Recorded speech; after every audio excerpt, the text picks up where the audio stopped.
नमस्कार। भागवत महापुराण ओडिया चैनल आपण मानक स्वागत।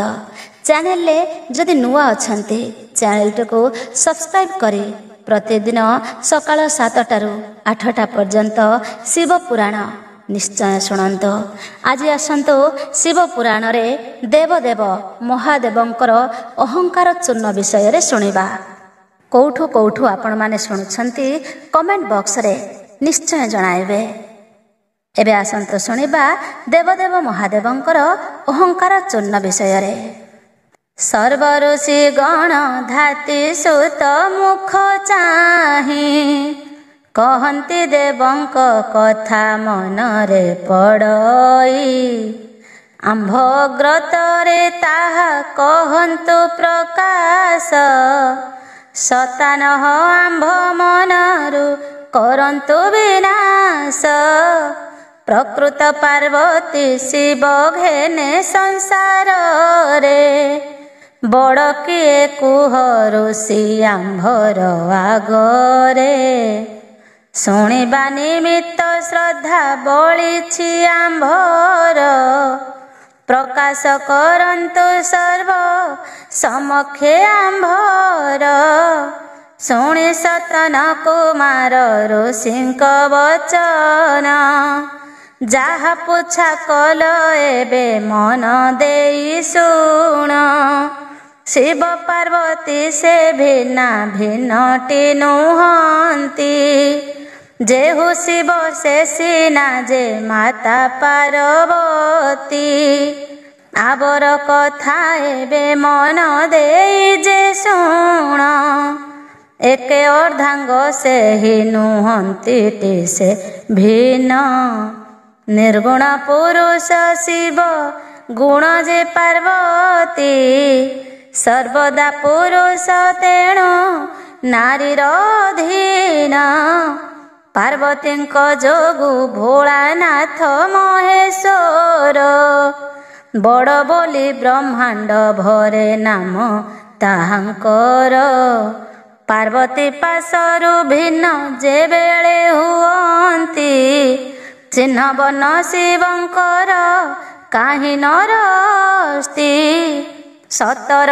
जतम त्रय गुण को धरीण प्रकृति जे शंकर को थाएटे बेढ़ीण शिव सगुण धारी प्रकृति जे बड़रे सृष्टि भियाण करंती तांकरी हस्तरे ब्रह्मा विष्णु आदि देव छंती सुरगण प्रकृति नुहई केउ देवंक अधीन प्रकृति पासरे गर्व जे देव करई प्रकृति न मिसे तार गौरव भांगई पूर्वरु ए कथा जहा शुणी अछि मोहि आहे ऋषि गण कहे शुण मन देई कैलाश कंदरे सदा शिव दिन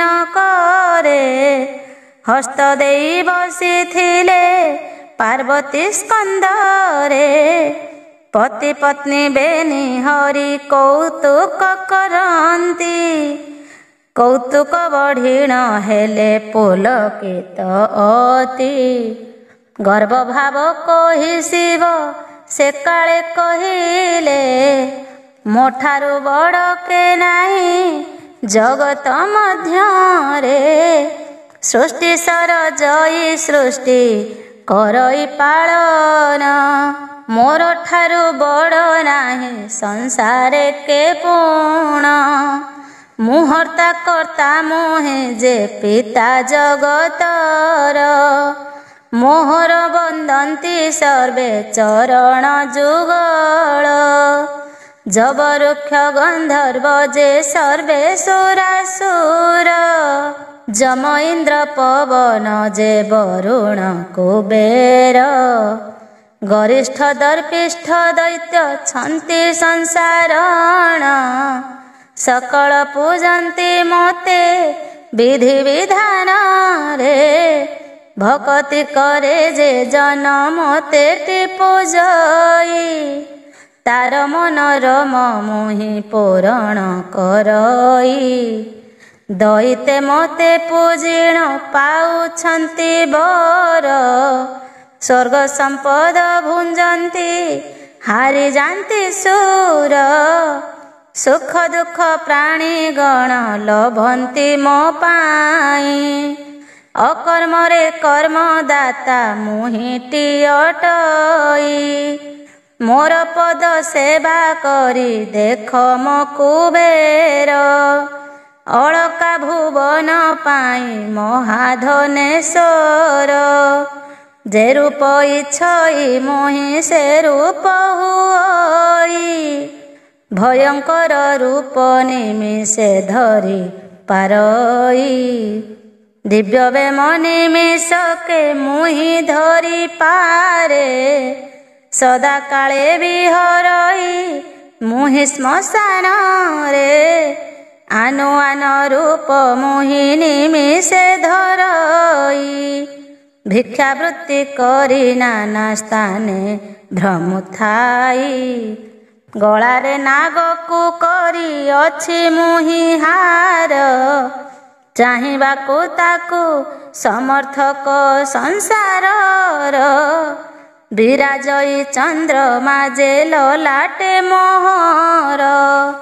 ଗଙ୍ଗା ଦେବୀ ବିରାଜନ୍ତି ମସ୍ତକ ଉପର। ସୃଷ୍ଟିକୁ ଭସ୍ମ କରଇ ନେତ୍ରା ଅଗ୍ନି ମୋର। ସୃଷ୍ଟି ରକ୍ଷଣାର୍ଥେ ମୁହିଁ ଭଖିଲି ଗରଳ। ସଦା ସର୍ବଦା ବୁଲଇ ହୋଇ ଦିଗମ୍ବର। ଯେବେ ଯାଇ ଛାମ କରଇ ଯେ ଏନିକର। ଋଷିଗଣ ମାନେ ମୋତେ କରୁଛନ୍ତି ଧ୍ୟାନ। ମୋହଠାରୁ ଜଗତେ କେ ନାହିଁ ସାଜୁମାନ। ସୃଷ୍ଟି ସରଜଇ ଧାପ ମାନି ମୋର ଗିର। ମୋତେ ଯେ ନ ଭଜେ ଦୁଃଖ ପାଏ ନିରନ୍ତର। ମନ ମଧ୍ୟେ ଗର୍ବ ଯହୁଁ କରିଲେ ଶଙ୍କର। ସହି ନ ପାରିଲେ ଦୁର୍ଗା ଗର୍ବକୁ ତାଙ୍କର। ବିଚାରନ୍ତି ଆଦି ଶକ୍ତି ଗର୍ବ ଏହାଙ୍କର। ନିମେଷ ମଧ୍ୟରେ କରିଦେବି ମୁହିଁ ଦୂର। ଗର୍ବ ଚୂର୍ଣ୍ଣନ କରିଲେ ଭୋଳା ମହେଶ୍ୱର। ଚିହ୍ନି ନ ପାରିବେ କେତେ ଶକତି ମୋହର। ଏସନ ମହାମାୟା ଯେ ମନେ ବିଚାରିଲେ। ପ୍ରକାଣ୍ଡ ମାୟା ଜନନୀ ଆରମ୍ଭ କରିଲେ। କାଦୁଅ ମାଟି ଗୁଳାଏ ଧରି ମାଡ଼ କର। ଦଳି ଯତ୍ନେ ସଜାଡ଼ିଲେ ଆପଣା ହସ୍ତର। ଦିବ୍ୟ ରତ୍ନ ଲାଗିଅଛି ବହୁତ ତହିଁରେ। ବୈଦୁର୍ଯ୍ୟ ହୀରା ନୀଳା ମଣି ସଙ୍ଗତରେ। ବିରାଜଇ ତାହା ଜ୍ୱଳନ୍ତ ନଳ ସମାନ। ଶିବଙ୍କ ହସ୍ତରେ ତାହା ଦେଲେ ଧରାଇଣ।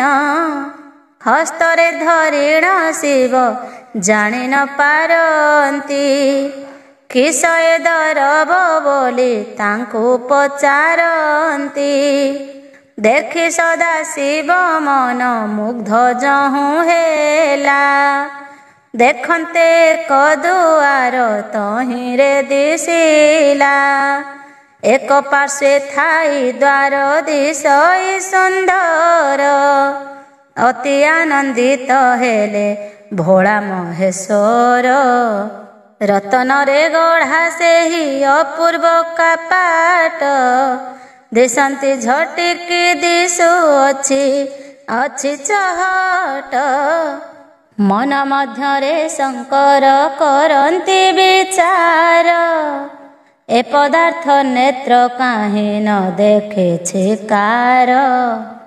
ମୁହିଁ ଦେଖି ନାହିଁ ଏହା ସେ କାହୁଁ ପାଇଲେ।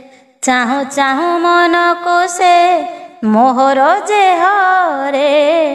ଏମନ୍ତ ଚିନ୍ତିଣ ହର ଅତ୍ୟନ୍ତ ବ୍ୟଗରେ କର ସ୍ପର୍ଶ କଲେ କବାଟ ଉପରେ ହସ୍ତ ମାରନ୍ତେ ଖୋଲିଣ ଗଲା ସେ ଦୁଆର ଭିଡ଼ଇ ଦିଶଇ କିମ୍ଭୂତ ଯେ କିଶ୍ଚକାର ଦ୍ୱାର ଦେଲେ ସଦାଶିବ ଉଭା ହୋଇଛନ୍ତି ଭିତରେ ବିସ୍ତୀର୍ଣ୍ଣ ପ୍ରାନ୍ତର ଏକ ଯେ ଦେଖନ୍ତି ଦୁବ ଘାସରେ ପଡ଼ିଆ ହୋଇଛି ଯେ ପୂର୍ଣ୍ଣ ଚାହୁଁ ଚାହୁଁ ହରିବେ ସବୁଙ୍କରି ମନ ସଦାଶିବ ତାହା ଦେଖି ଆନନ୍ଦ ମନରେ ଆଉ କି ଦରବ ଅଛି ପଶିଲେ ଭିତରେ ତାର ପରେ ଦେଖନ୍ତି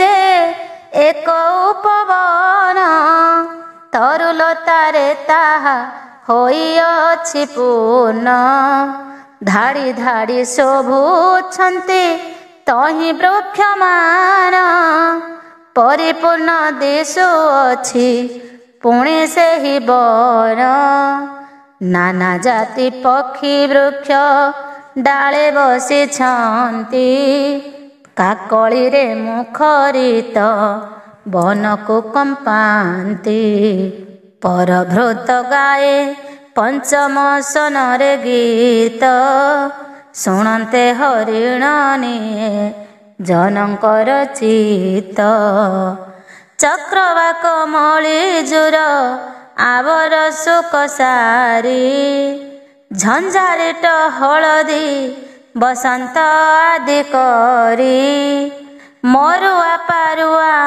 ତତରୀ ପକ୍ଷୀ ଗଣ ତାହାଙ୍କ ଗୀତରେ ପୁରୀ ଉଠୁଛି ସେବନ ବରାହ ଭଲ୍ଲୁକ ବନ ପଶୁ ଯେ ହରିଣ ନିସଙ୍କୋଚେ ଅରଣ୍ୟରେ କରନ୍ତି ଭ୍ରମଣ ଫଳ ପୁଷ୍ପ ଚଉଦିଗେ ପୁରୀ ରହିଅଛି ଧୀରେ ଧୀରେ ଶୀତଳ ସମୀର ବହୁଅଛି ମଧୁପାନେ ମତ୍ତ ଉଡ଼ୁଅଛନ୍ତି ଭ୍ରମର ଶୋଭଇ ଯେ ଜୁଣୁ ଗୁଣୁ ନାଦ ନିରନ୍ତର ମଦନ ରାଜନ ବସନ୍ତ ବନି ସଙ୍ଗେ ସେବନ ମଧ୍ୟରେ ଅବା ନିହରନ୍ତି ରଙ୍ଗେ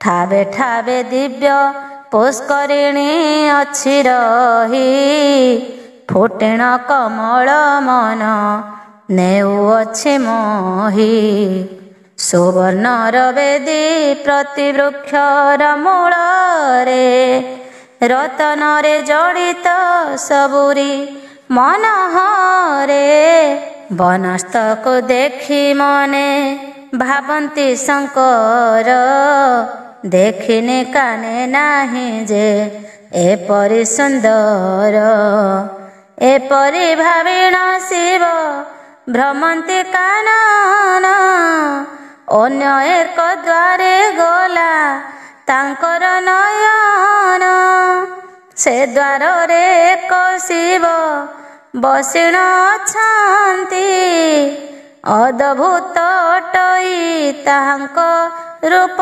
କାନ୍ତି ମୁଖ 10 ଗୋଟି ଅଟଇ ସେ ଶିବଙ୍କର ଦୀନ ନେତ୍ର ବିରାଜଇ ପ୍ରତି ମସ୍ତକରେ ଶୋଭା ପାଏ ଜଟା ଜୁଟ ମସ୍ତକେ ତାଙ୍କର ବସିଛନ୍ତି ଗଙ୍ଗା ଦେବୀ ସେ ଜଟର ତଳ ଅଙ୍ଗର କାନ୍ତି ଧବଳ ଅଟଇ ତାଙ୍କର ଚନ୍ଦ୍ରମା ଭାଲ ପଟରେ ଦିଶଇ ସୁନ୍ଦର ପିନାକଡମ୍ବରୁ ବ୍ୟାଘ୍ରାମ୍ବର ଶୋଭା ପାଇ ପ୍ରକୃତି ଦେବୀଙ୍କ ଦୟା ତୁଣ୍ଡେ ଉଚ୍ଚାରଇ ତାହାଙ୍କ ସମ୍ମୁଖେ ପ୍ରବେଶିବେ ଯାଇ ହର ବିନା ଦ୍ୱିଧାରେ ଛାଡ଼ିଲେ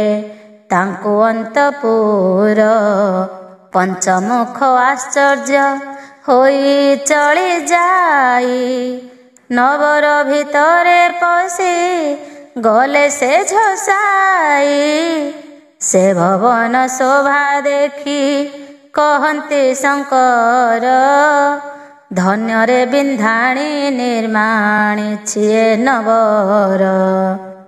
ଦେଖନ୍ତି ବସି ଅଛନ୍ତି ବହୁ ଦେବଗଣ, କହିବାକୁ ଏତେ କେହି ନୁହନ୍ତି ଭାଜନ। ଇନ୍ଦ୍ର ଚନ୍ଦ୍ର ବରୁଣ ଯେ କେଉଁ ରହିଛନ୍ତି, ବ୍ରହ୍ମା ଶିବ ନାରାୟଣ ଅନେକ ଅଛନ୍ତି। ନାମ ଅଗ୍ନିଙ୍କର ସଂଖ୍ୟା କହିତ ନୁହଁ, ଗଣିଲେ ତ ଗଣନ କହିତ ନୁହଁ। ସ୍ୱୟଂ ଧାତା ଗନ୍ଧର୍ବ କିନ୍ନର ପୁଣି ଯକ୍ଷ, ସିଦ୍ଧି ବିଦ୍ୟାଧର ପୁଣି ଅସୁର ପଣଇ। ଲକ୍ଷ ଲକ୍ଷ ଚତୁର୍ଦିଗେ କରନ୍ତି ଭ୍ରମଣ, ଦଶ ମୁଖ କାର ସପ୍ତ ମୁଖ ଯେ ଶୋଭାବନ। ଶତମୁଖ ଅଷ୍ଟମୁଖ ବିଂଶ ମୁଖ କାର, ବିଂଶ ବାହୁ କେହୁ ଦଶ ଗୋଟି ଭୁଜକାର। ମନ୍ଦିର କାହିଁ ଦିଶଇ ଅପୂର୍ବ ସୁନ୍ଦର, ଅପସରା ନୃତ୍ୟ କରୁଛନ୍ତି ଯେ ଆଦର। ଗନ୍ଧର୍ବ କିନ୍ନର ବସି ଗାଉଛନ୍ତି ଗୀତ, ଦୁର୍ଦୀର୍ଘ ବାଦଇ ମନ ହୁଏ ଆନନ୍ଦିତ। ଶିବ କରନ୍ତି କେଉଁଠି ତାଣ୍ଡବ ନର୍ତ୍ତନ, ବେଦ ପଢ଼ୁଛନ୍ତି ଧାତା ଆନନ୍ଦ ହଇଣ। ଦିଗପାଳ ଗଣ ସୃଷ୍ଟି ପାଳନର ପାଇଁ, ବାର୍ତ୍ତା ଶୁଣୁଛନ୍ତି ତହିଁ ଆନନ୍ଦିତ ହୋଇ। ଅତି କୋପଚିତ ଚକ୍ର ଧର ଯେ କାହିଁ, ଅସୁର ମାନଙ୍କୁ ଚକ୍ରେ ଛେଦନ୍ତି ଗୋଡ଼ାଇ। ଶିବ ବିସ୍ମୟ ହୋଇଣ ଦେଖନ୍ତି ସକଳ, ଯାଉଛନ୍ତି ନ ବାହାରେ ବଚନ ତାଙ୍କର। ତହିଁ ମଧ୍ୟରେ ରତନର ନିର୍ମିତ ମନ୍ଦିର, ଯାଉ ଯାଉ ପଡ଼ିଗଲା ନୟନ ତାଙ୍କର। ପ୍ରଥମ ଦ୍ୱାର ଡେଇଣା ଗଲେ ଭିତରକୁ, ସ୍ୱର୍ଣ୍ଣ ମଣ୍ଡପ ଦେଖିଲେ କହିବେ ତାହାକୁ। ଦିନ ରଙ୍ଗରେ ମଣ୍ଡପ ଶୋଭନ ଦିଶଇ, ରତନର ସିଂହାସନ ତହିଁରେ ଅଛଇ। ଦୁଇ ନୟନ ବୁଜିଣ ଦେବ ଦେବ ହର, ଉଭାରେ ନ ଯାଇଣ କାନ୍ଦେ ଦେଇ କର।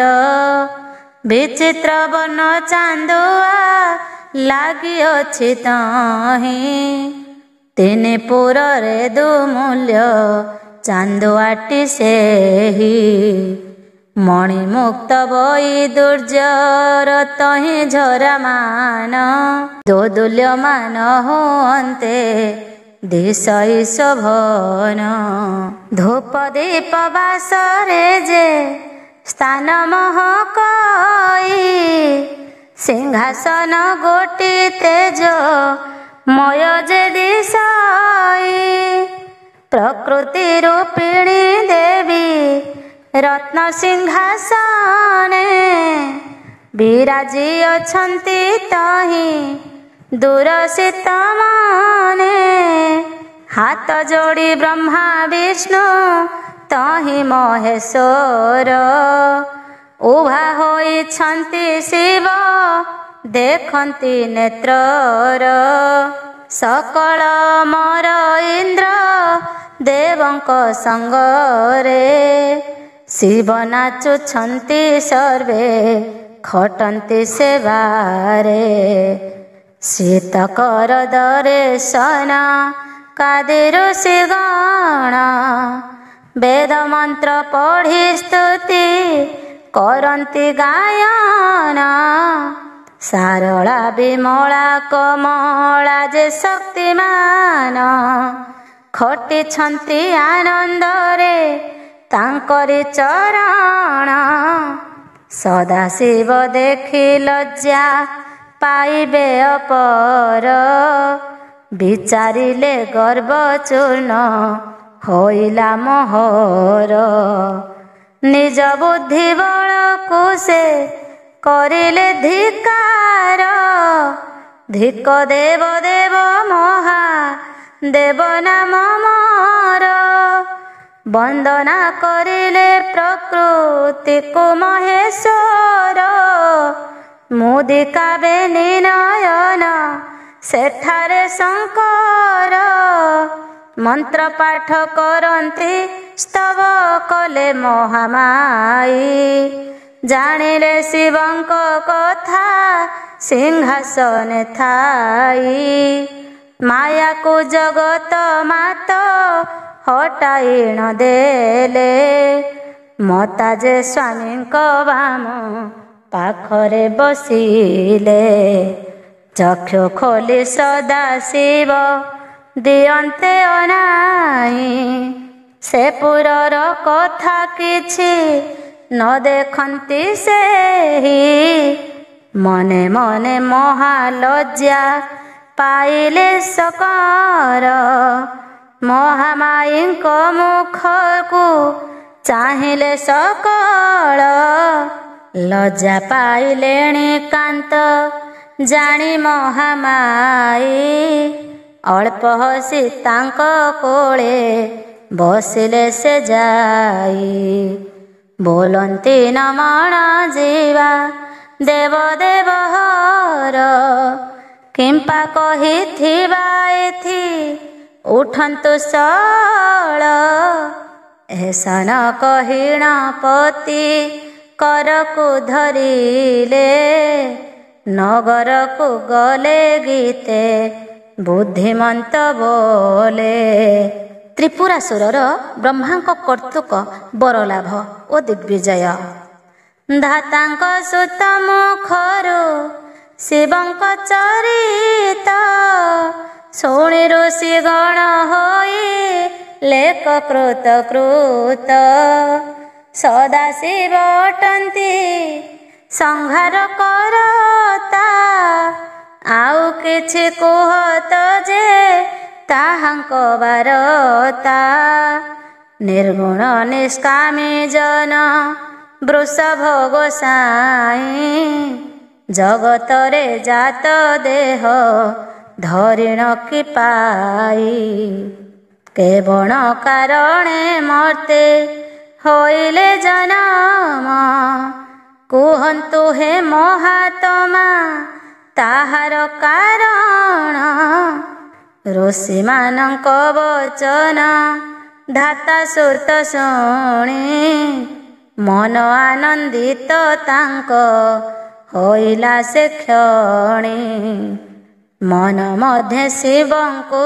से करिण ध्यान बोलन्ति मन देण शुण ऋषि गण शिवंक कीरति जेहु लय करी मन शुणुथिब पाप ताप जीव दूरेण पूर्वे एक दैत्य त्रिपुरासुरण जम जनमिला संसार रे होई बलवान प्रतापी दैत मन मध्य विचारई किपरि 14 पुर दिशिबई मुहि स्वर्गपुरे न रखिबी जणे के अमर केबे मन साध जाई ମେଣ୍ଟିବ ମୋହର ପୂର୍ବମୁଖ ହୋଇ କରିବା ଗମନ ପୂର୍ବାଞ୍ଚଳରେ ଦଇତ ମିଳିଲା ଯାଇଣ ପୂର୍ବମୁଖେ ସୂଚିମନ୍ତ ହୋଇଣ ବସିଲା ବେଦବରଙ୍କ ଚରଣେ ଲୟ ଲଗାଇଲା ଅହନି ସୀତାଙ୍କ ନାମ କରିଲା ଭଜନ କେତେ ସମ୍ବତ୍ସର ବଞ୍ଚେ କରି ଜଳପାନ ପାବନ ଆହାର କରି ଊର୍ଦ୍ଧ୍ୱେ ମୁଖ କଲା ଏକ ପାଦେ ରହି 10 ବର୍ଷେ ତପ କଲା ପଞ୍ଚ ଅଗ୍ନିଙ୍କର ତାପ ଗ୍ରୀଷ୍ମ କାଳେ ସହି ଶୀତ କାଳେ ହିମ ଜଳେ ସେ ତପ କରଇ ଗିରି ଉପରେ ବସିଣ ବରସାର କାଳେ ବ୍ରହ୍ମାଙ୍କ ଚରଣ ଧ୍ୟାନ କଲାନନ୍ଦରେ ଏପରି ନିୟମେ କେତେ କାଳ ବିତିଗଲା ବ୍ରହ୍ମା ଦର୍ଶନ ନ ପାଇ ବିକଳ ହୋଇଲା ଗୋଡ଼ ଛନ୍ଦି ମହାବଳୀ ବୃକ୍ଷର ଡାଳରେ ନିମ୍ନେ ଅଗ୍ନି ଜାଳି ନିମ୍ନେ ମୁଖ ତପ କରେ ଅଧମୁଖ ହୋଇ ରହି କରି ଧୂମ୍ରପାନ ଜପିଲା ଅଜପା ମନ୍ତ୍ର ଆନନ୍ଦ ହୋଇଣ ଘୋର ତପସ୍ୟା କରିଲା ସେହି ନୈତ୍ୟବୀର ମାଂସ କାଟି ପକାଇଲା ଅନଳେ ତାହାର ବେଦବରଙ୍କର ସ୍ତୁତି ଜପିଲା ସେ ମନେ ବୋଲେ ଅଧିପତି ମୁହିଁ ହେଲି ତ୍ରିଭୁବନେ ବୋଲଇ ବିନାଶ ନିଶ୍ଚେ କରିବି ଏ ଦେହି ବେଦରେ ବ୍ରହ୍ମ ହତ୍ୟା ଦୋ ସେ ଲାଗି ସେହି ଏହିପରି ଘୋର ତପ କଲା ଚରଣ ଘନ ଘନ କମ୍ପିଲା ଯେ ବିଧାତାସନ ପିତାମହ ଜାଣିଲେ ଯେ ତ୍ରିପୁର ଅସୁର କରୁଅଛି ତପ ସେହି ଅତି ଗୁରୁତର ମରାଳ ଉପରେ ବସି ସ୍ୱୟଂ ବେଦବର ତ୍ରିପୁର ଦଇତ ପାଶେ ହୋଇଲେ ହାଜର ବୋଲନ୍ତି ତ୍ରିପୁରାସୁର ବର ମାଗି ଘେନ ବିଜୟ କରିଲି ମୁହିଁ କମଳ ଆସନ ଆମ୍ଭେ ପିତାମହ ସୃଷ୍ଟି ପାଳନ କରଣ ଯେ ବରଣ ଇଚ୍ଛା ମାଗୁ ତୋହି ହସ କଥା ବ୍ରହ୍ମାଙ୍କ ମୁଖ ଦଇତ ଶୁଣିଣ ଏ କଥା ବେନି କରି ଯୋଡ଼ି ତାହି କହଇ ବଚନ କୋଳେ ଦୈତ୍ୟ ପ୍ରସନ୍ନ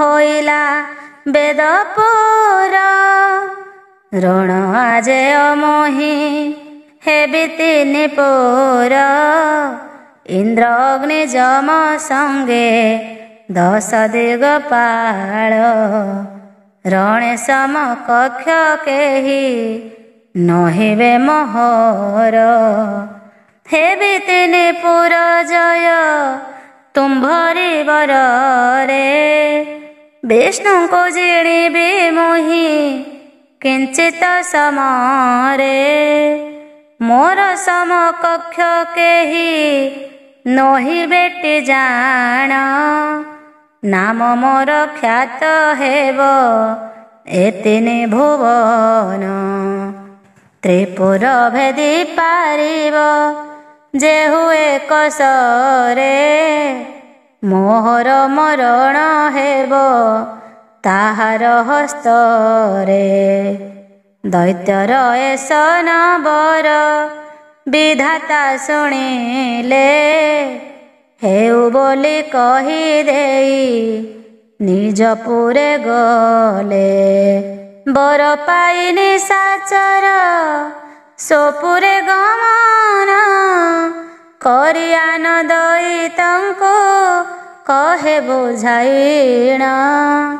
ଶୁଣି କରି ଦୈତ୍ୟ ଗଣ ଆନନ୍ଦିତ ମନ ଏଠାରୁ ଯାହା ଘଟିଲା ଶୁଣ ଦେଇ ମନ।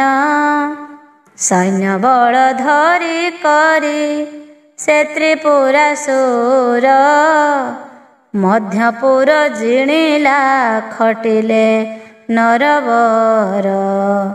ଧନମାନ ଠୁଳ କଲା ଆଣିଣ ଭଣ୍ଡାରେ ସୈନ୍ୟ ଧରି ପଶିଲା ସେ ପାତାଳପୁରରେ। ନାଗମାନଙ୍କୁ ରଖିଲା ନିଜ ଆୟତରେ ବହୁ ରତ୍ନ ଆଣିଲା ସେ ରଖିଲା ଭଣ୍ଡାରେ।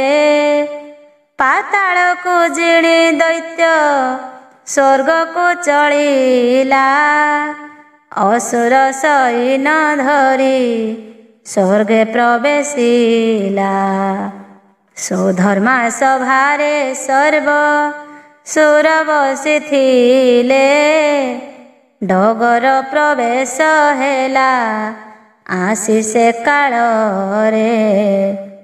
ଅତି କାକୁସ୍ତେ ଡଗର କହି ବଚନ ସ୍ୱର୍ଗକୁ ଆସୁଛି ତ୍ରିପୁର ଦଇତ ଜାଣ।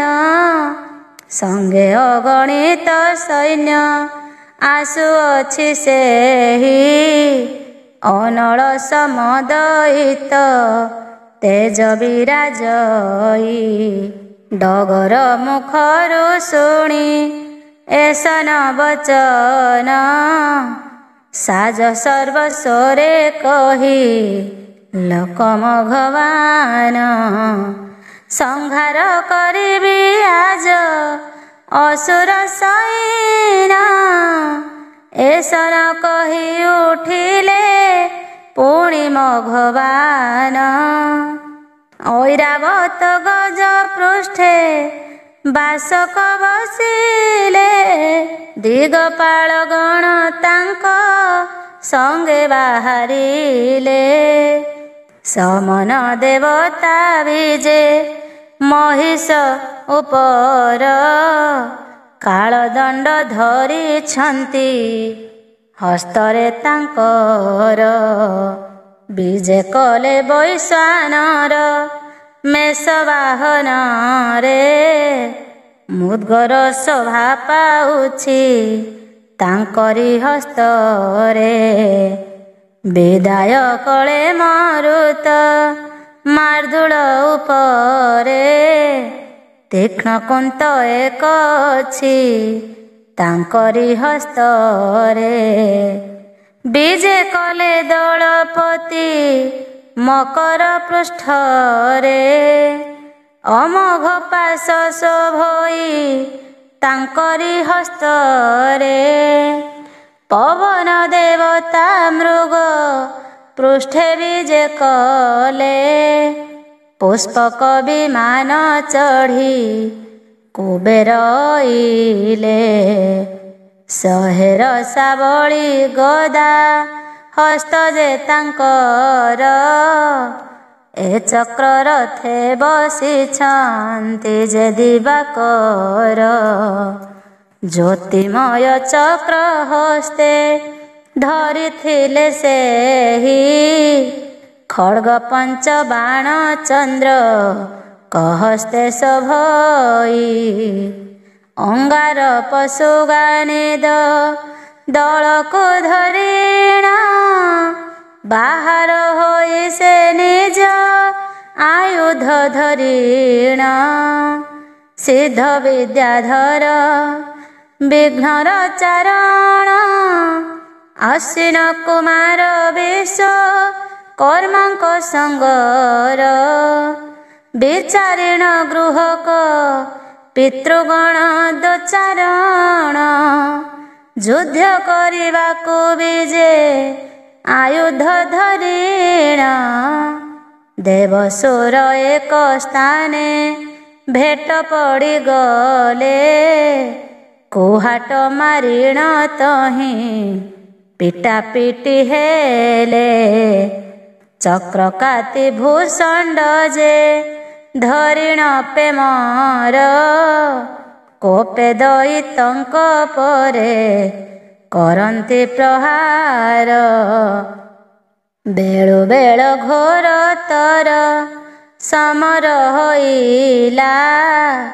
ଜଳଧାରା ପୋଲିସର ମାନ ଦେଖାଗଲା ଏକମୁଖ ହୋଇ ଦେବେ କରନ୍ତି ସମର ଭୟ ପଳାଇଣ ଗଲେ ଅସୁର ସକାଳ ମାରନ୍ତି ଦୈବତେ ଆଜ୍ଞା ମଘବାନଙ୍କର ରୁହ ରୁହ ଡାକ ଦିଅନ୍ତି ଗରିଷ୍ଠ ଅସୁର ଥାଉଁ ଥାଉଁ ଆମ୍ଭେ କିମ୍ପା ପଳାଇ ଭୟରେ ଡାକି ମୁଖ୍ୟ ଦୈତ୍ୟଗଣ ହୋଇଲେ ଆଗରେ ବିରୂପାକ୍ଷ ବାସ୍ତଳେ ଯେ ବକାସୁର ବୀର ଗଦକର୍ଣ୍ଣ ଗବାକ୍ଷ ଯେ ତ୍ରିଶିରା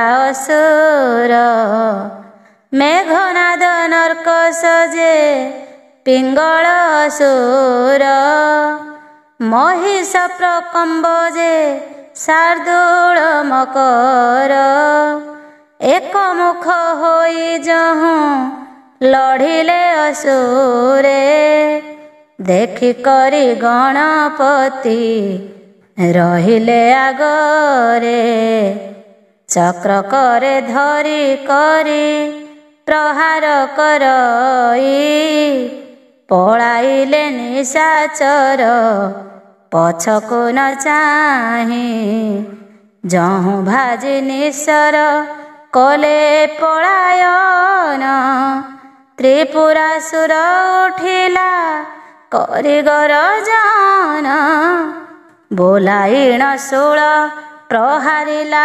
ନିଶାକର ଭଦ୍ରରେ ନିବାସ ଦେଲେ ତାହା ଖଣ୍ଡଳ ଚନ୍ଦ୍ରକୂଳେ ଶକ୍ରଧର ପ୍ରହାର କରନ୍ତି ଧନୁଜ ଅଙ୍ଗଣ ପଡ଼ି ଗୁଣ୍ଡା ହୋଇଯାନ୍ତି ଗଦବର ରତ୍ନାବଳୀ କୁବେର ମାରିଲେ ଅଗ୍ନିମୁଦ୍ଗର ପବନ ଶକ୍ତି ଯେ ପଶିଲେ ବରୁଣର ପାଶ ଦଣ୍ଡ ଯମରାଜାଙ୍କର ଚକ୍ର ଦିନେ ସଚନ୍ଦ୍ରମା ପେଶେ ଖଡ୍ଗବର କ୍ଷେତେ ପରକାର ମନ୍ତ୍ର ଦୈବତେ ପେଶନ୍ତି ନିଭେଦିଣ ଶସ୍ତ୍ର ମାନେ ପଡ଼ଇ ଧରିତ୍ରୀ ପର୍ବତ ସମାନ ଦିଶେ ଦୈତ୍ୟ କଳେବର ଦେଖି ଚମତ୍କାର ହେଲେ ସକଳ ମର ଦେବଙ୍କ ଆୟୁଧ ସବୁ ଏକ ସ୍ଥାନେ ହେଲା ଚକ୍ର ଧରି ଦେବତାଙ୍କୁ ଗୋଡ଼ାଇଣ ଗଲା ଗୋଡ଼ାଇଲେ ଦଇତେ ଦେବ କହି ଧର ନିଜ ସ୍ଥାନ ଛାଡ଼ି ପଳାଇଲେ ସର୍ବସୁର ଦେବେ ପଳାବନ୍ତେ ସ୍ୱର୍ଗେ ତ୍ରିପୁର ପଶିଲା ଦେବଗଣଙ୍କ ଭଣ୍ଡାର ପେଶି ଦୂର କଲା ସୁଧର୍ମା ସଭାରେ ନିଜେ ବସିଲା ଅସୁର ଦଇତଙ୍କୁ ଦେବସ୍ଥାନେ ସ୍ଥାପେ ନିଶାଚର। ମକ୍ଷ ରାସକୁ ଦେଲା ସେ ମକର ବାହନ। ବରୁଣପୁର ପ୍ରଦାନ କରିଲା ତାହାକୁ। କାଳ ଘଣ୍ଟ ନିଶାଚର ପାଶକୁ ଡାକିଣ। ବୋଇଲା ତୁ ଆଜିଠାରୁ ହେଲୁ ଜନ୍ତୁରାଣ। କାଳ ଦଣ୍ଡ ଯମର ଯେ ତାହାକୁ ସେ ଦେଇ। ଯମ ଆଜିଠାରୁ ହେଲୁ ମନେ ରଖ ତୁହି। ବିରୁପାକ୍ଷ ଅସୁରଙ୍କୁ ଡକାଇ ଆଣିଲ। ଦେଲୁ ତୁ କୁବେର ବୋଲି ତାହାକୁ ବୋଇଲ। ପୁଷ୍ପକ ବିମାନ ରତ୍ନା ବଳି ଗଦାବର। ଯାଇ ଆଜଦି ଠାରୁ ହୋଇଲ ଯେ ତୋର।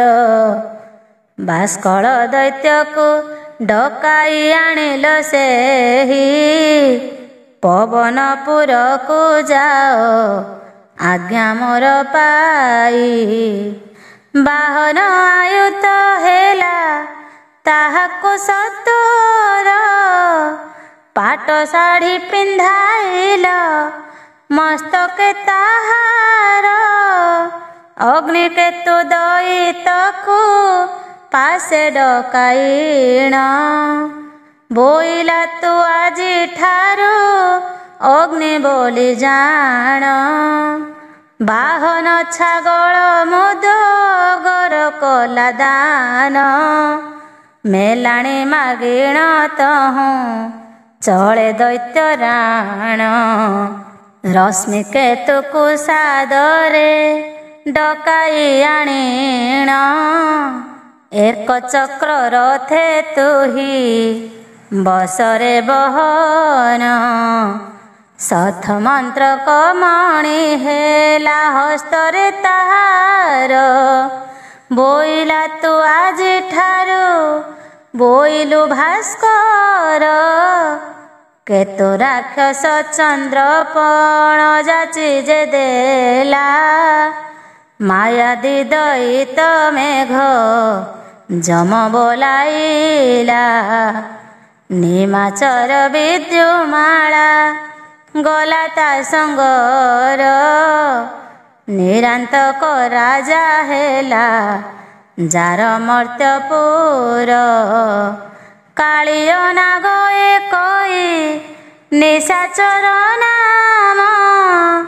ବାସୁକି ପାତାଳପୁରେ ହେଲା ରେ ଯାଇଣ।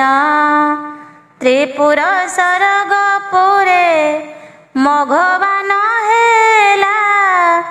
ଐରାବତ ହସ୍ତି ପୃଷ୍ଠେ ଯାଇଣ ବସିଲା। କାଳାକ୍ଷ ନାମରେ ଏକ ଦୃଷ୍ଟ ନିଶାଚର। ଡକାଇ ତାହାକୁ କହେ ତ୍ରିପୁର ଅସୁର।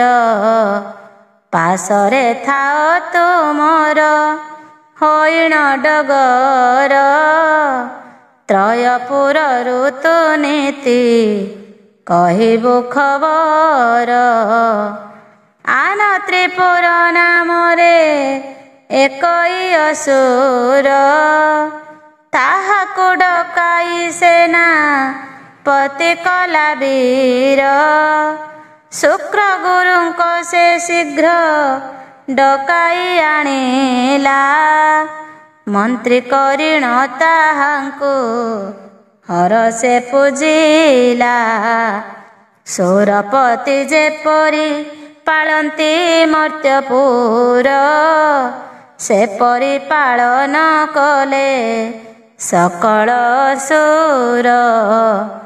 ରତ୍ନ ସିଂହାସନ ପରେ ତ୍ରିପୁର ବସିଣ। ମର୍ତ୍ତ୍ୟବାସୀଙ୍କୁ ଆନନ୍ଦେ କରିଲେ ପାଳନ। ଶୁକ୍ରଙ୍କୁ ପାଶରେ ରଖା ଏଣ ଦୈତ୍ୟ ବୀର। ସତର୍ବ କାଳେ ପୂଜେ ସେହି ପ୍ରତାପୀ ଅସୁର। ଦିଗପାଳ ଗଣମାନ ମାସକରେ ଧରେ, ସକଳେ ମିଳନ୍ତି ଆସି ତ୍ରିପୁର ଛାମୁରେ। ବହୁତ ସନମାନ ଯେ କରେ ନିଶାଚର, ନରନାଥ ହେଲା ସେହି ସ୍ୱର୍ଗରାଜଧର। 10 ଛତ୍ର ସିଂହାସନ ସଚିଙ୍କୁ ଘେରିଣ, ଭୋଗ କରେ ସ୍ୱର୍ଗେ ଆନନ୍ଦରେ ଦୈତ୍ୟଗଣ। ଦେବ ନିଷ୍କ୍ରିୟ ହୋଇଲେ ସକ୍ରିୟ ଅସୁର, ବୁଦ୍ଧିମନ୍ତ କହିଦେବେ ହେଲେ ହରବର। ତ୍ରିପୁରାସୁର ସଙ୍ଗ ବିଷ୍ଣୁ ରଣ କରି ପରାସ୍ତ, ବିଧାତାଙ୍କ ସହ ପରାମର୍ଶ। କହନ୍ତି ଧାତାନନ୍ଦନ ଶୁଣ ମୁନିଗଣ, ଛାଡ଼ି ସ୍ୱର୍ଗ ଦେବଗଣ ଗଲେ ପଳାଇଣ। ବିଚାର କରନ୍ତି ଦେବେ ବୈକୁଣ୍ଠକୁ ଯାଇ, ନାରାୟଣଙ୍କୁ ସମସ୍ତ କହିବା ବୁଝାଇ। ସେ ସିନା ହରିବେ ଦୁଃଖ ଆମ୍ଭମାନଙ୍କର, ସର୍ବଦେବଗଣ ତେଣୁ ହୋଇଲେ ବାହାର। ପିତାମହଙ୍କୁ ଘେନିଣ ସର୍ବଦେବଗଣ, କ୍ଷୀର ସିନ୍ଧୁ ତୀରେ ଯାଇ ମିଳିଲେ ତକ୍ଷଣ। ଉଚ୍ଚରେ ଦିଅନ୍ତି ଡାକ ସକଳ ମୋର, ଆହେ ନାରାୟଣ ଆମ୍ଭ ଦୁଃଖ କର ଦୂର। ଶରଣ ସଦର ତୁମ୍ଭେ ପତିତ ତାରଣ, ଆଦିମୂଳ ବିଷ୍ଣୁ ତୁମ୍ଭେ ଜଗତ ଧାରଣ। ଜୟ ଜୟ ନାରାୟଣ ସର୍ବଦିନ ପିତା, ଜୟ ଜୟ ନାରାୟଣ ହେରମା ରମଣ। ସକଳ ଦେବତା ପଦେ ପଶିଲୁ ଶରଣ, ଏମନ୍ତ ସ୍ତୁତି କରନ୍ତି ସର୍ବଦେବଗଣ। ତ୍ରିପୁର ଦଇତ ତହିଁ ମିଳିଲା ଯାଇଣ, ଦଇତଙ୍କୁ ଦେଖିଦେବେ ହେଲେ ନିରୁତ୍ତର। ସକଳେ କମ୍ପିଲେ ରମ୍ଭା ବୃକ୍ଷ ପରକାର, ଦେବଙ୍କ ବିକଳ ପ୍ରଭୁ ସହି ନ ପାରିଲେ। ଗରୁଡ଼ ପୃଷ୍ଠରେ ଚକ୍ର ଧରି ବାହାରିଲେ, ବସିଛନ୍ତି ଲକ୍ଷ୍ମୀ ଦେବୀ କୋଳରେ ତାଙ୍କର। ନାନା ଅଳଙ୍କାର ପିନ୍ଧି ଦିଶନ୍ତି ରୁଚିର, ବିଷ୍ଣୁଙ୍କୁ ଦେଖନ୍ତେ ଦୈତ୍ୟ ହେଲା କମ୍ପମାନ। ଇନ୍ଦ୍ର ବଜ୍ର ହସ୍ତେ ତାର ଦିଶଇ ଶୋଭନ, ବିଷ୍ଣୁଙ୍କୁ ବଜ୍ର ପ୍ରହାର କରିଲା ଅସୁର। ବକ୍ଷସ୍ଥଳେ ବିଷ୍ଣୁଙ୍କର ବାଦେ ବଜ୍ରବର, ବିଷ୍ଣୁଙ୍କ ଅଙ୍ଗରେ ବଜ୍ର ହୋଇଗଲା ଚୂର୍ଣ୍ଣ। ଦେଖି ଆଶ୍ଚମ୍ବିତ ହେଲା ପ୍ରତାପୀ ଅସୁର, ସୁଦର୍ଶନ ଚକ୍ର ପେଶି ଲେକ ଦାମୋଦର। ବାଜି ଅସୁର ଅଙ୍ଗରେ ବଜ୍ର ହେଲା ଧାର, ଚକ୍ରକୁ ଖଟାଇ ବଳ ଦୈତ୍ୟ ଧରି ନେଲା। ହସି ବିକଟାଳ ଦୈତ୍ୟ କୋପିତ ହୋଇଲା, ନାରାୟଣ ଚକ୍ର ବ୍ୟର୍ଥ ଦେଖି ପଳାଇଲେ। ଦଇତର ଆଗେ ଆଉ ରହି ନ ପାରିଲେ, ବିଷ୍ଣୁ ଜାନ୍ତେ ଦଇତ ଯେ ପଳାଇ ନ ଗଲା। କ୍ଷୀର ସମୁଦ୍ର ମଧ୍ୟରେ ଯାଇ ନ ପଶିଲା। ଅନନ୍ତ ଶଯ୍ୟା ରୂପରେ ରହିଥିଲା ତହିଁ। ଦଇତ ତାହାଙ୍କୁ ଯାଇ କଷଣ ଦିଅଇ। ଅନନ୍ତ ଅସୁର ମାୟା ଜାଣି ନ ପାରିଲେ। ବୈଷ୍ଣବୀ ମାୟାରେ ଦିଗ ଆଚ୍ଛାଦନ କଲେ। ବାହୁ ବୁଲାଇଲା ଦୈତ୍ୟ କୋପେ ଗୁରୁତର। କଳ୍ପ ବୃକ୍ଷକୁ ଭାଙ୍ଗି ପକାଇଲା ତଳ। ପରବେଶ ହେଲା ଯାଇ ସ୍ୱର୍ଗ ଭୁବନରେ। କିଛି ନ ପାଇଲା ସେହି ଘନ ଅଧିକାରେ। ଅସୁରଙ୍କ ଆଗେ ଯାଇ ସେ ତ୍ରିପୁରାସୁର। କହନ୍ତେ ପ୍ରଶଂସା କଲା ଦଇତ ସକଳ। ସୁତ ବ୍ରହ୍ମବେତ୍ତା ଋଷି ଗଣକୁ କହନ୍ତି।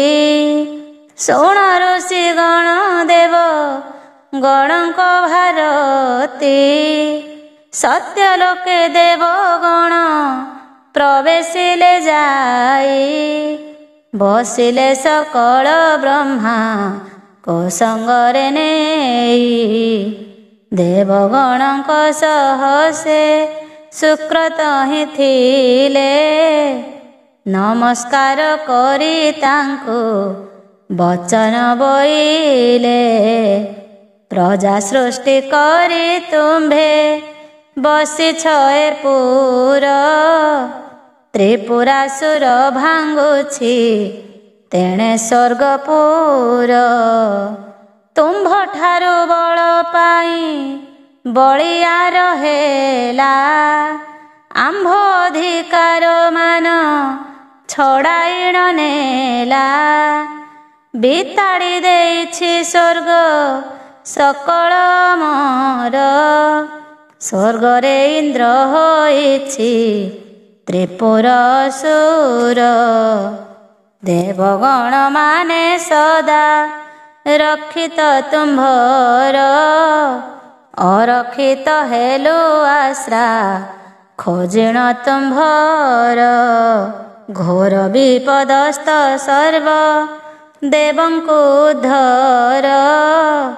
ତବ ପଦେ ସର୍ବଦେବେ କରୁ ନମସ୍କାର। ଆମ୍ଭର ପଦବିମାନ ନେଇଅଛି ସେହି। ଆମ୍ଭ ପଦବୀ ଆମ୍ଭଙ୍କୁ ଦିଅନ୍ତୁ ଫେରାଇ। ଦେବଙ୍କ ମୁଖରୁ ଶୁଣି ଏସନ ବଚନ। ଧ୍ୟାନମଗ୍ନ ହୋଇ ବ୍ରହ୍ମା କହନ୍ତି ଏସନ। ଉଭା ହୋଇଛନ୍ତି ଅଗ୍ରେ ଦେବନାରାୟଣ। ପୀତାମ୍ବର ଶହେ ଅଙ୍ଗେ ହସ୍ତେ ଚକ୍ର ଶୂନ୍ୟ। ସଂସାର କରଣ ପ୍ରଭୁ ଦେବ ଦାମୋଦର। ବିଧାତା କହିଲେ ତାଙ୍କୁ କରି ନମସ୍କାର। ଜୟ ହେ କମଳାବର ଦେବ ଦାମୋଦର। ଜୟ ହେ କଂସାରୀ ବିଷ୍ଣୁ ଏବେ ରକ୍ଷା କର। କରୁଥିଲି ତୁମ୍ଭ ଶ୍ରୀଚରଣ ତଳେ ଧ୍ୟାନ। ପ୍ରବେଶ ହେଲେ ମୋ ପାଶେ ଆସିଣ ଆପଣ। ଅପରାଧ ହୋଇଲା ମୋର ଯେଣୁ ନ ଚାହିଁଲି। ମୋହର ଦୋଷକୁ କ୍ଷମା କର ବନମାଳି। ସୃଷ୍ଟି ସରଜନା କାର୍ଯ୍ୟ ଅଟଇ ମୋହର। ତୁମ୍ଭ ବଳେ ରକ୍ଷିତ ହୁଅନ୍ତି ଦେବକୁଳ। ଆପଣ ଦେବଙ୍କ ରକ୍ଷା କରି କାଳେ କାଳେ କାହିଁକି ଦେବେ ପୁଛିଲେ ମୋତେ ତେବେଳେ ବଳି ଜାଗଶାଳେ ଦିନେ ତୁମ୍ଭେ ନାରାୟଣ ତ୍ରିବିକ୍ରମ ମୂର୍ତ୍ତି କରି ଥିଲେଟେ ଧାରଣ ବସୁମତୀ ଏକ ପାଦେ ସ୍ୱର୍ଗ ଦ୍ୱିପାଦରେ ନାଭିରୁ ପାଦେକ ଜାତ କଲ ବହେଳେ ପଦରେ ବଳି ରାଜାକୁ ଚାପି ଯେ ପାତାଳେ ଦେବଙ୍କୁ ଧରୁଅଛ ରହିଣ ହିତରେ ସୁରାସୁର ତୁମ୍ଭ ପଦୁ ହୋଇଛନ୍ତି ଜନ୍ମ ତିନି ପୁର ତେବେ ଯାଇ ହୋଇଲା ପାବନ ଭକ୍ତ ପ୍ରହ୍ଲାଦ ଯୋଗୁ ନୃସିଂହ ହୋଇଲ ତୀକ୍ଷ୍ଣ ନଖ ପନ୍ତି ତବ ସତେ କି ବାସୁର ସେହି ନଖେ ହିରଣ୍ୟ ବୁକୁ ବିଦାରିଲ ତିନି ପୁର ରକ୍ଷା କଲ ଜଗତ ଈଶ୍ୱର ମଧୁ କୈଟଭ ନାସିବାରୁ ନାରାୟଣ ତୁମ୍ଭ ନାମ ଗୋଟି ହେଲା ଶ୍ରୀ ମଧୁସୂଦନ ଏସନ ବଚନ ଶୁଣି ଶ୍ରୀମୁଖ ଧାତାଙ୍କ ଜନାର୍ଦ୍ଦନ ଆରମ୍ଭ କରିଲେ ପ୍ରୀତିବାକ୍ୟ ଯାହାଛନ୍ତି ବ୍ରହ୍ମା ତାହା ସତ୍ୟ ଗିର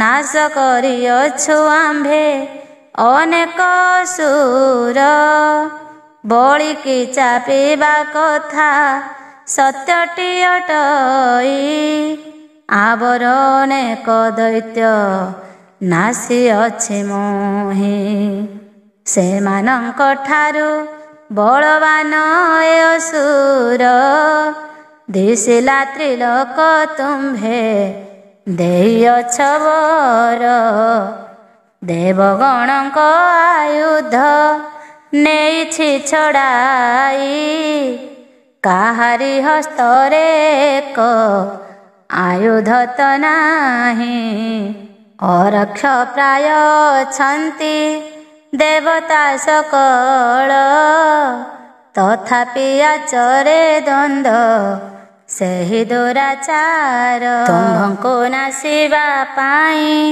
କହୁଅଛି ସେହି ଶତ୍ରୁଙ୍କୁ ନାସିବେ ତାକୁ ନ ଛାଡ଼ିବି ମୁହିଁ ସେ ଦୁର୍ବୃତ୍ତ ଏହିପରି ଭାଳି ହୃଦୟରେ ଦୃଢ଼ ନିଷ୍ପତ୍ତି ନେଇଛି ତା ମନ ମଧ୍ୟରେ ବଜ୍ର ଇନ୍ଦ୍ର କରରୁ ନେଲା ଛଡ଼ାଇଣ ଐରାବତ ଆରୋହିଣ କରୁଛ ଭ୍ରମଣ ଉଚ୍ଚୈଶ୍ର ବାହାୟ ସାର ଅମରପୁରରେ ଆପଣାର କଲା ତାକୁ ଜିଣୀଣ ସମରେ ପତିବ୍ରତା ନାରୀ ସତୀ କାହାକୁ ହରିଲା ଦେବସ୍ତ୍ରୀ ମାନଙ୍କୁ ବହୁତ ବେଇଜ୍ଜତ କଲା ପୁଷ୍ପକ ବିମାନ ନେଲା ଜିଣୀଣ କୁବେର ରତ୍ନ ବଳି ଗଜାକୁ କଲା ଆପଣାର ଯମରାଜା କାଳ ଦଣ୍ଡ ନେଲା ଛଡ଼ାଇଣ ପାଶ ହରି ନେଲା ଦୁଃଖ କରନ୍ତି ବରୁଣ ବାଟ ନିରୋଧର କରିଲା ଚନ୍ଦ୍ର ସୂର୍ଯ୍ୟଙ୍କର ମାତବ ସମତେ ଦୁଃଖେ ହେଉଛି ଆକୁଳ ଦେବଙ୍କୁ ସ୍ୱର୍ଗପୁର ଦେଇଛି ତଡ଼ିଣ କ୍ଷୀର ସିନ୍ଧୁରେ ଜଣାଇ ଦେଲେ ଦେବଗଣ ଚକ୍ର ଧରି ତାହା ସଙ୍ଗେ କରିଲି ସମର ଗର୍ଜନ କରିଲା ଦେଖି ସେ ତ୍ରିପୁରାସୁର।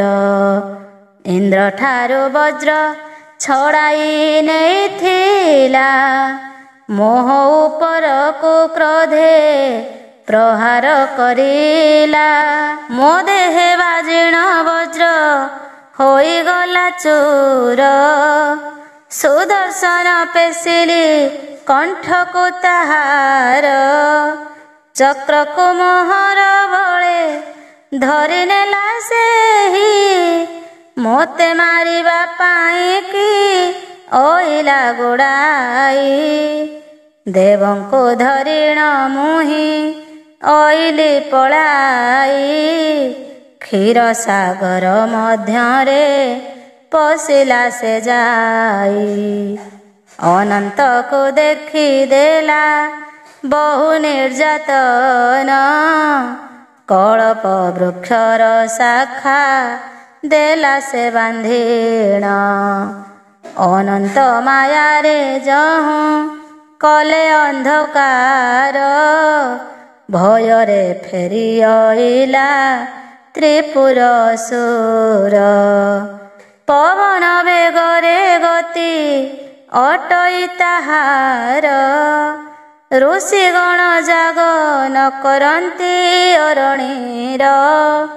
ଚକ୍ରବଜ୍ର ଆୟୁଧତା ହସ୍ତେ ଅଛି ରହି, ତାକୁ ଦେଖି ଦେବ ମନେ ଭୟଜାତ ହୋଇ।